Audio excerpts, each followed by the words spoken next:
জুমার দিন নারীদের বিশেষ গুরুত্বপূর্ণ ৭টি আমল ও দোয়া। সাধারণত জুমার দিনের আমলগুলোর কথা উঠলে আমাদের মনে আসে পুরুষদের মসজিদে গিয়ে নামাজ পড়ার কথা, কিন্তু নারীরাও ঘরে বসে এই বিশেষ দিনে অনেক গুরুত্বপূর্ণ আমল করতে পারেন, যা তাদের জীবনকে আরও বরকতময় করে তুলবে। চলুন জেনে নিই জুমার দিনে নারীদের জন্য কিছু বিশেষ আমল সম্পর্কে। ১. সকাল সকাল ঘুম থেকে ওঠা এবং পরিষ্কার পরিচ্ছন্নতা। জুমার দিনের প্রথম আমলটি হল ফজরের নামাজ পড়ে সকাল সকাল ঘুম থেকে উঠে যাওয়া, এরপর গোসল করে পরিষ্কার পরিচ্ছন্ন হওয়া। রাসূলুল্লাহ বলেছেন, যে ব্যক্তি জুমার দিন গোসল করে এবং যত তাড়াতাড়ি সম্ভব মসজিদে যায়, সে যেন একটি উট কোরবানি করল। যদিও নারীদের মসজিদে যেতে হয় না, তবু এই দিন গোসল করে পরিষ্কার পোশাক পরা এক ধরনের ইবাদত। এর মাধ্যমে মনে এক পবিত্র ভাব আসে। ২. সূরা কাহফ তিলাওয়াত করা। জুমার দিনের অন্যতম গুরুত্বপূর্ণ আমল হল সূরা কাহফ তিলাওয়াত করা।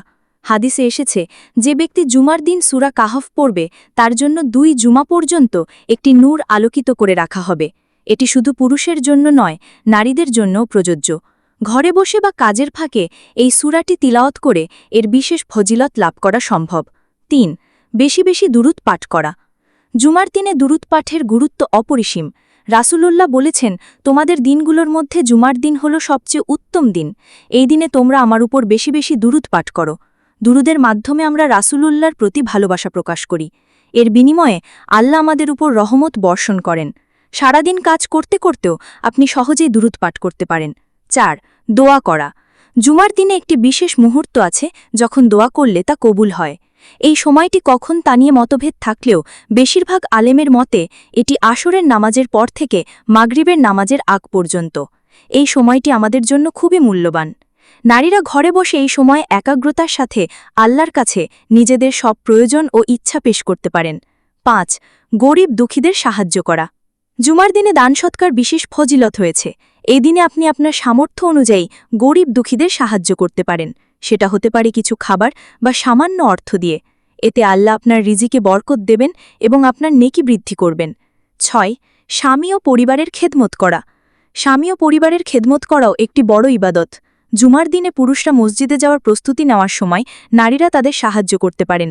জুমার নামাজ শেষে যখন পুরুষরা ঘরে ফিরবেন, তখন তাদের জন্য ভালো খাবার বা পরিবেশ তৈরি করে রাখা একটি সওয়াবের কাজ।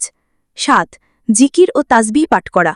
জুমার দিনে আপনি যে কোনো সময় আল্লাহর জিকির করতে পারেন, যেমন সুবহান আল্লাহ, আলহামদুলিল্লাহ, আল্লাহু আকবার এবং লা ইলাহা ইল্লাল্লাহ। রান্না করা, ঘর গোছানো বা অন্য যে কোনো কাজের ফাঁকে এই জিকিরগুলো আপনার অন্তরকে শান্ত রাখবে এবং আপনাকে আল্লাহর আরও কাছে নিয়ে যাবে। সবশেষে মনে রাখবেন, জুমার দিনটি শুধু পুরুষদের জন্য নয়, নারীদের জন্য ইবাদতের একটি বিশেষ সুযোগ। এই আমলগুলো করে আমরা সবাই এই দিনের বরকত লাভ করতে পারি। আল্লাহ আমাদের সবার আমল কবুল করুন। আমিন।